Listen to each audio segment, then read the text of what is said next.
bendiga a todos, hermanos. Nuevamente aquí estamos para la gloria del Señor, con el propósito de traer un mensaje nuevo de la palabra. Es una bendición para mí poderles saludar desde aquí, desde nuestro templo, y realmente que los extrañamos bastantes. Esperamos que pronto nos podamos reunir como familia y darle culto a nuestro Señor Jesucristo. Pero por lo tanto, tenemos que predicar la palabra, tenemos que seguir aprendiendo. Y bueno, donde quiera que ustedes se encuentren en sus casas y donde quiera que estén los hermanos que me puedan escuchar, es una bendición nuevamente poder llegar hasta sus hogares, hasta sus vidas por medio del consejo de la palabra del Señor. Todos los que me puedan escuchar, hasta el día de ahora ha sido una bendición muy grande poder pararme aquí y poder expresar el conocimiento que Dios me ha dado de las Escrituras. Así es de que les saludo en el nombre de nuestro Señor Jesucristo y me espero que se encuentren bien. Seguimos orando para que Dios tome control de cualquier situación de su vida y que el Señor le fortalezca ante cualquier situación. Voy a entrar de lleno al consejo de la palabra del Señor en este momento. Tengo un tema para el día de ahora donde yo sé que todos los que escuchen van a ser bendecidos con este tema que traigo para ustedes. El tema que vamos a tocar el día de ahora es la llegada del Mesías. ¿Qué es lo que pasa cuando llega el Mesías? Cuando llega Jesús a un lugar, cuando llega Jesús a una familia, cuando llega Jesús a una persona desesperada, a una persona necesitada, a una persona atada o poseída por espíritus malignos. ¿Qué es lo que hace Jesús, la llegada de Jesús a un lugar? Eso es lo que vamos a estar mirando a través de esta enseñanza.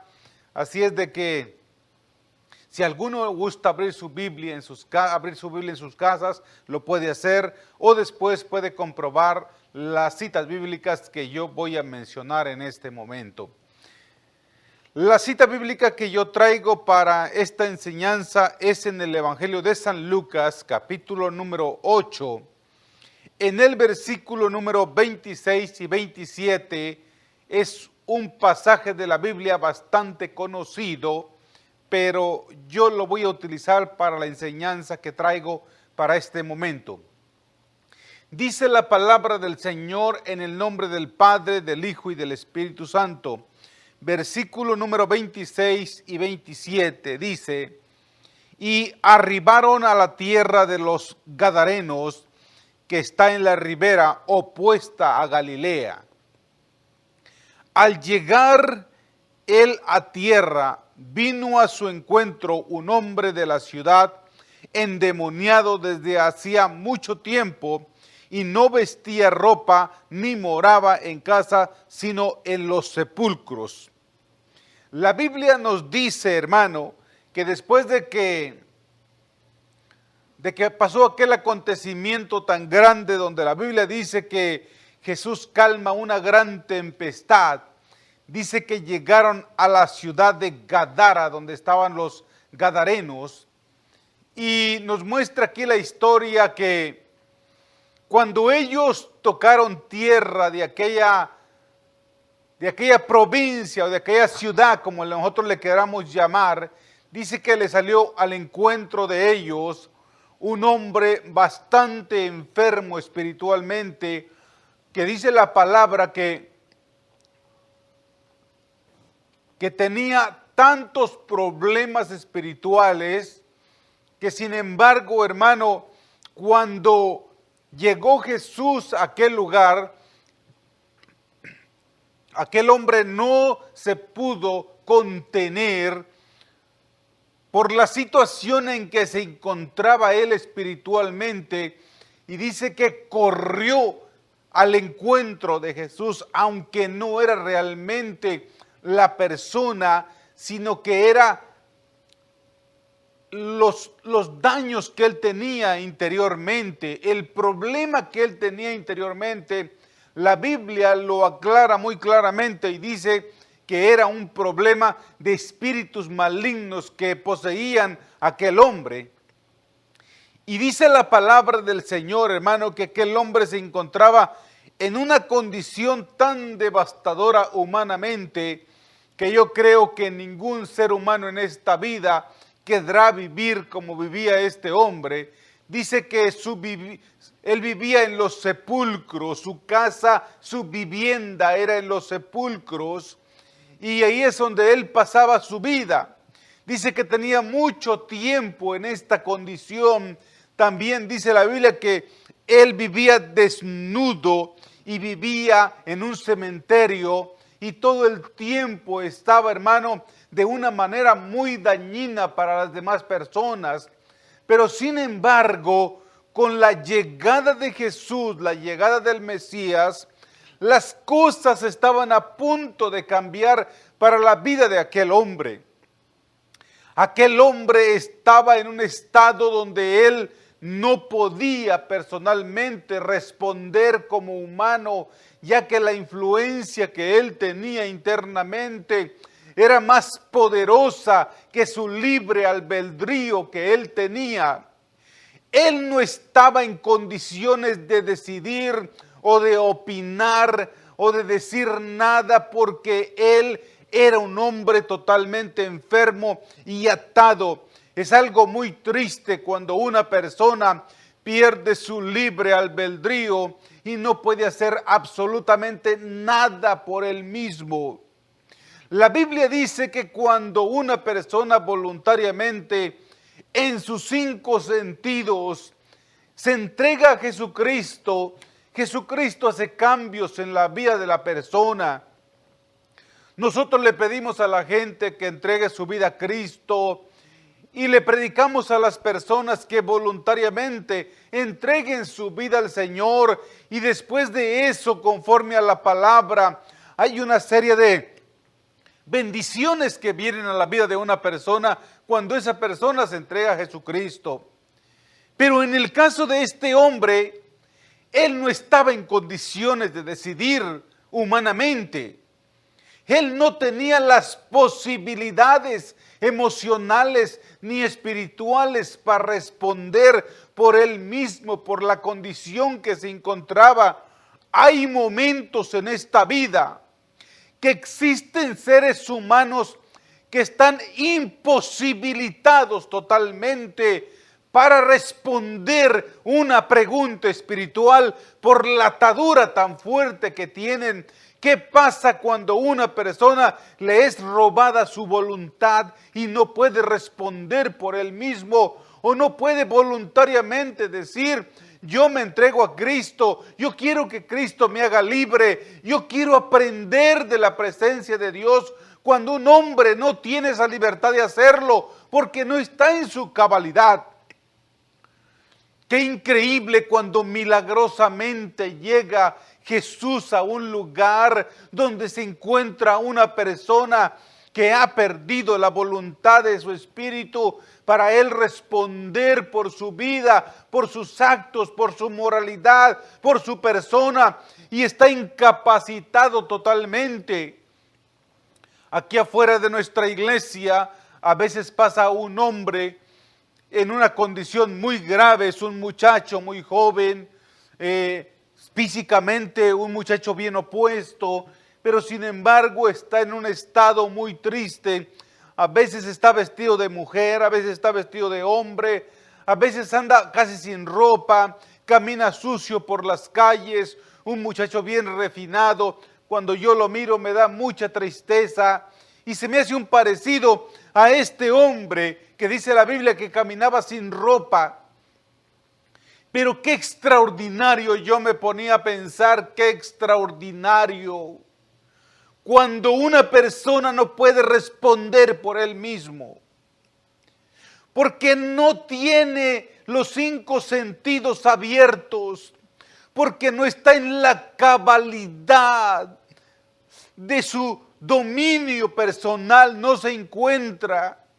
Pero sin embargo Jesucristo llega con un propósito, y el propósito es meter su mano de poder donde el hombre no puede hacer absolutamente nada por él, ni responder por él mismo para decidir si quiere cambiar o no quiere cambiar. Hay momentos que el ser humano se encuentra en condiciones donde él no puede responder por él mismo, donde solamente un milagro de Dios puede hacer la diferencia.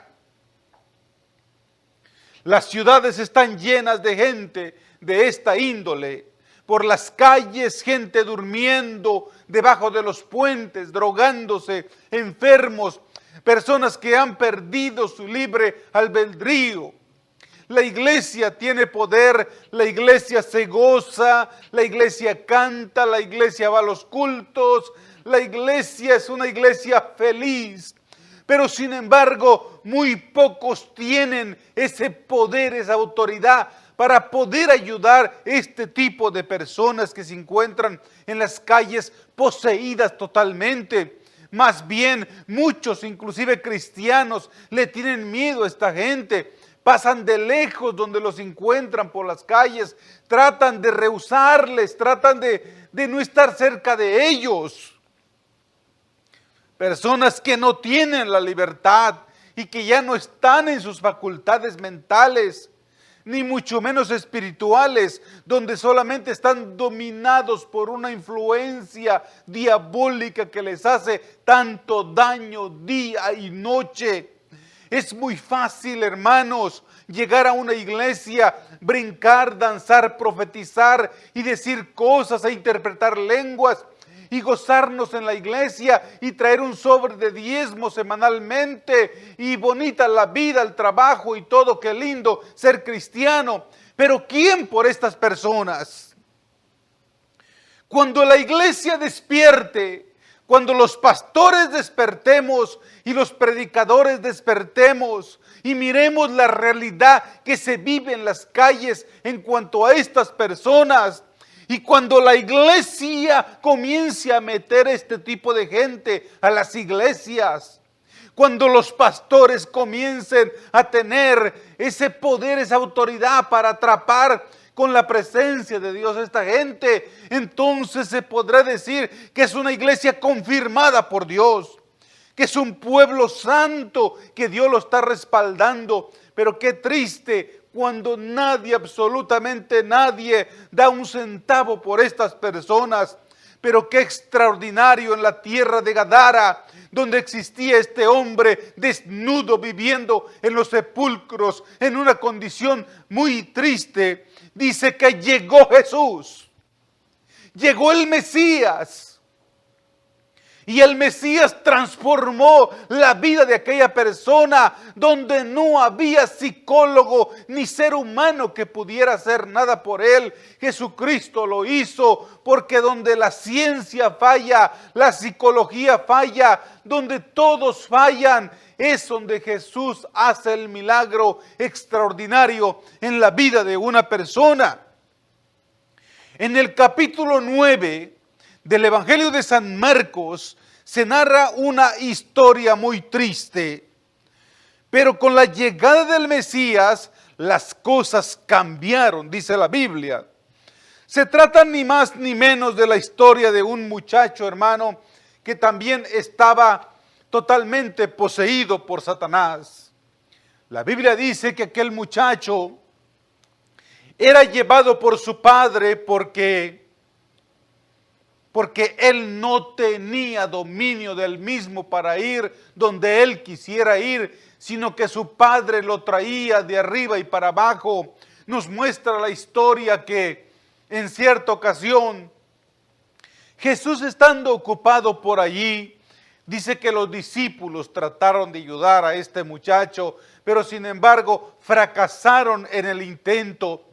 Y dice que cuando llegó Jesús, cuando la llegada del Mesías llegó a la vida, a la cercanía de esta familia, es donde las cosas cambiaron.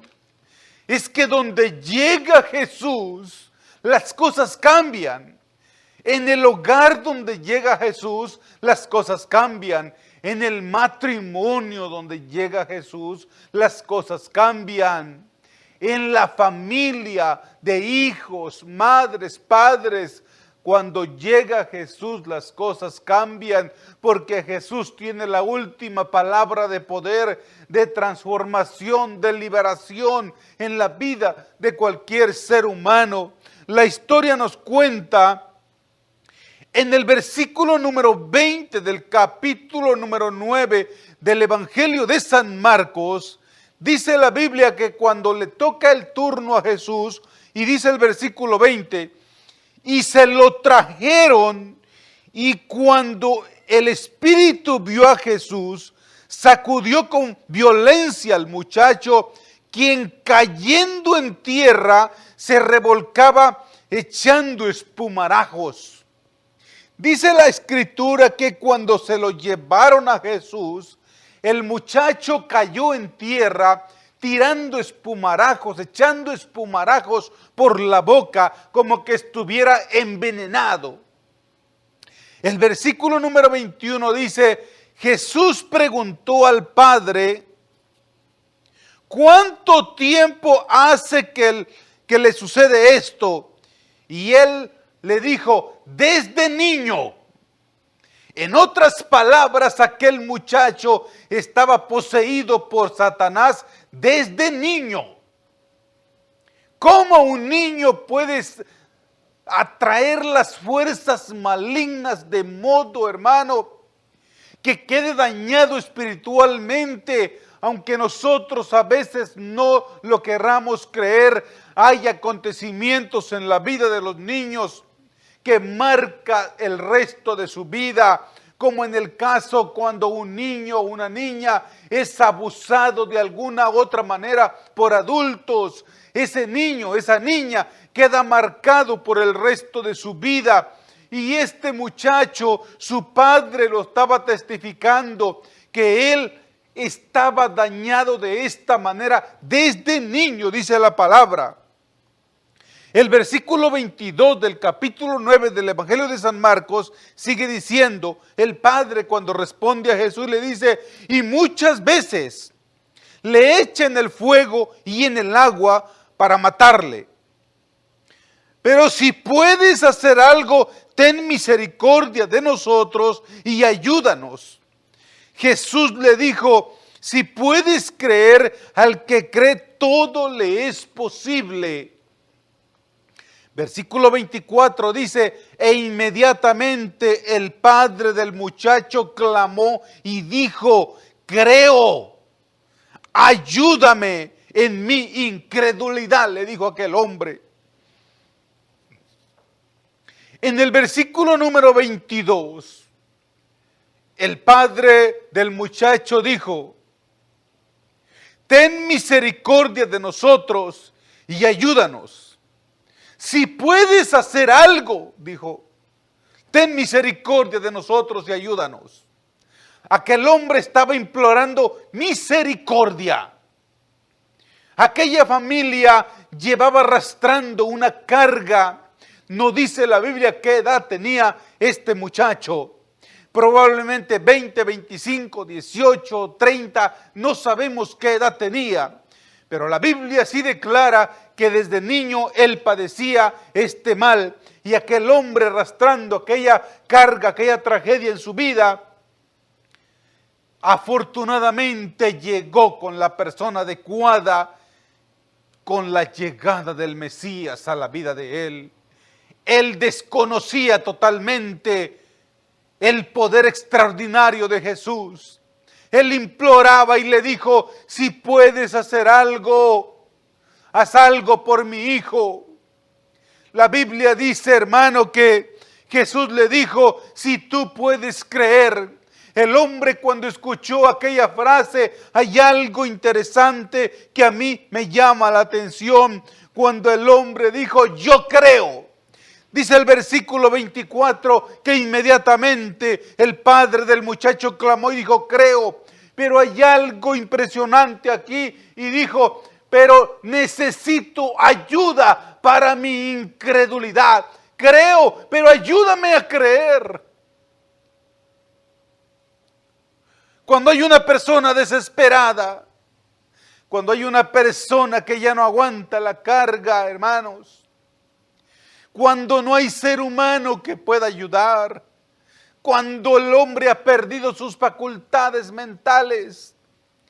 Solamente un milagro de Dios puede cambiar la vida de una persona. Hay casos en esta vida, se los digo sinceramente, hermanos, hay casos en esta vida que si Jesús no visita la vida de una persona, morirá como un loco, morirá como un endemoniado, porque no va a haber ser humano, no va a existir la ciencia, no va a haber doctores ni nadie que pueda ayudar. Hay mucha gente en las calles que no tienen cura, terrenalmente no tienen cura.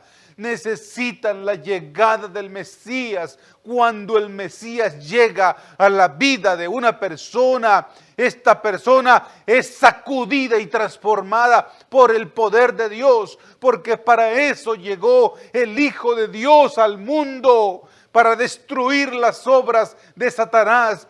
La Biblia nos muestra a nosotros, hermano, que este muchacho no estaba en condiciones de decidir por él mismo. El padre desesperado, sin saber qué hacer, pero sin embargo se les estaba acercando la hora. A las influencias malignas, como al hombre gadareno también, hermano, que la palabra nos dice que aquel hombre estaba en un estado tan trágico, en una desgracia tan grande, donde era poseído de la manera que él no podía de ninguna manera ser ayudado por nadie, ni por él mismo, ni por ninguna persona que existente en la tierra. El único que puede hacer la obra es Jesús de Nazaret. Hay casos familiares, hay casos matrimoniales, hay casos en este mundo que terrenalmente no tienen solución, no la tienen humanamente. No hay solución ni esperanza. Pero con la llegada del Mesías, las cosas cambian, porque cambian, hermanos. En Isaías capítulo 35, en el versículo 4, da una palabra a las personas con un espíritu decaído, desmoralizado, y les dice en el versículo 4, decid a los de corazón apocado, esforzaos, no temáis. He aquí que vuestro Dios viene con retribución, con pago. Dios mismo vendrá y os salvará, dice la palabra. Isaías capítulo 35, versículo 4, en el primer renglón donde acabo de leer en este momento, en la última palabra dice, decid a los de corazón apocado. Investigando lo que significaba este término de corazón apocado, en otras palabras, de poco. Y algunas definiciones de este término significan infeliz, desventurado, tímido, cobarde, cohibido, apagado, bajo, débil. Eso significa la palabra apocado. Donde se encuentra un corazón apocado, donde se encuentra un corazón infeliz, donde está una persona desventurada, una persona cobarde, cohibida, apagado, bajo o débil. Y llega el Mesías a la vida, a la casa de esta persona. Es el milagro más extraordinario que puede existir en la vida de un ser humano, la llegada del Mesías a la vida de una persona. Donde llega el Mesías, las cosas cambian. Donde llega Jesús, las cosas cambian. Donde llega el Señor de nosotros, las cosas cambian, hermanos. En el Evangelio de San Lucas, en el capítulo 8, hay otro cuadro muy importante donde se muestra un acontecimiento maravilloso, muy conocido, donde narra la petición de un hombre que era un principal de la sinagoga. La Biblia habla de un hombre con el nombre de Jairo. Cuenta la Biblia, hermano, que este hombre fue a presentar una petición ante Jesús. La petición era que su hija estaba entre la vida y la muerte. Y fue a decirle a Jesús: entra a mi casa y ora por mi hija que está muy grave de salud. Pero la Biblia dice, hermano, que cuando iban de camino a la casa de este hombre llamado Jairo, dice que se atravesaron acontecimientos que muchos ya conocen, hermano, que no quiero tomar detalle de eso, pero parece que se pasó un lapso de tiempo para la llegada de la casa de Jairo, y cuando iban en la trayectoria para la casa, dice que estaban hablando, dice el versículo 49. Capítulo 8, versículo 49 de Lucas, dice la Biblia: y estaba hablando aún cuando vino uno de la casa del principal de la sinagoga, o sea Jairo, a decirle: tu hija ha muerto, no molestes más al maestro. Oyendo Jesús le respondió: no temas, cree solamente y serás salva. Entrando en la casa, no dejó entrar a nadie consigo, sino a Pedro, Jacobo, a Juan y al padre y a la madre de la niña. Y llorando todos y hacían lamentación por ella, pero él dijo: no lloréis, no está muerta, sino que duerme. Versículo 53, y se burlaban de él sabiendo que estaba muerta. Mas él, tomándola de la mano, clamó diciendo: muchacha, levántate. El versículo número 53 dice la Biblia que cuando él les dijo que la niña no estaba muerta, sino estaba durmiendo, dice la Biblia que se pusieron a burlarse de él. Hermano, nadie se puede burlar de la grandeza de Dios, nadie se puede burlar. Aquellos que se han burlado de la grandeza de Dios han quedado con la boca tapada y callada, porque cuando llega Jesús algo va a suceder. La Biblia dice que la hija de Jairo había muerto.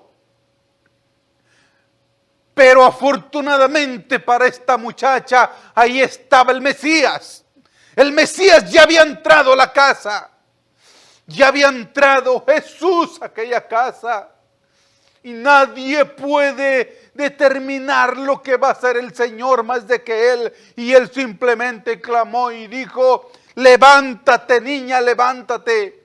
Y la Biblia dice que la niña se levantó inmediatamente, abrió sus ojos y le dieron de comer. Oh hermanos, en tu casa, en tu vida, donde ha llegado el Mesías, dale la gloria a Dios porque Él llegó.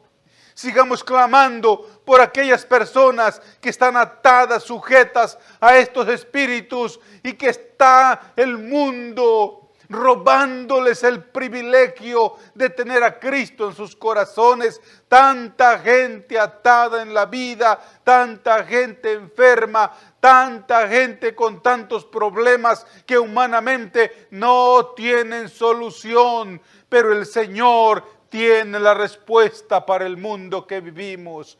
Ha sido para mí un privilegio poder compartir con ustedes una vez más un poco de la palabra del Señor. Que Dios les bendiga a todos, hermanos, hermanas, que el Señor los guarde y declare una semana muy bendecida para sus vidas, donde quiera que se encuentren. Dios me les bendiga a todos, hermanos.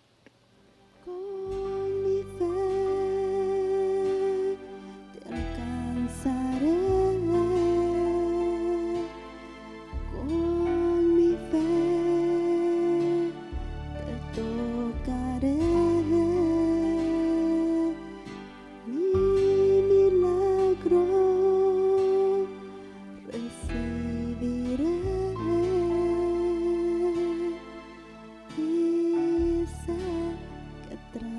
por